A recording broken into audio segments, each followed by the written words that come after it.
صحیح بخاری حدیث نمبر 221۔ ایک دیہاتی شخص آیا اور اس نے مسجد کے ایک کونے میں پیشاب کر دیا۔ لوگوں نے اس کو منع کیا تو رسول کریم صلی اللہ علیہ وسلم نے انہیں روک دیا۔ جب وہ پیشاب کر کے فارغ ہوا تو آپ نے اس کے پیشاب پر ایک ڈول پانی بہانے کا حکم دیا، چنانچہ بہا دیا گیا۔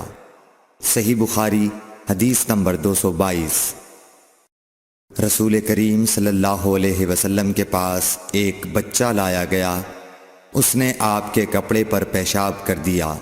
آپ نے پانی منگایا اور اس پر بہا دیا۔ صحیح بخاری حدیث نمبر 223۔ ام قیس بنت محصن نامی ایک خاتون رسول کریم صلی اللہ علیہ وسلم کی خدمت اقدس میں اپنا چھوٹا بچہ لے کر آئیں، جو کھانا نہیں کھاتا تھا، یعنی شیر خوار تھا۔ رسول کریم صلی اللہ علیہ وسلم نے اسے اپنی گود میں بٹھا لیا۔ اس بچے نے آپ کے کپڑے پر پیشاب کر دیا۔ آپ صلی اللہ علیہ وسلم نے پانی منگا کر کپڑے پر چھڑک دیا اور اسے نہیں دھویا۔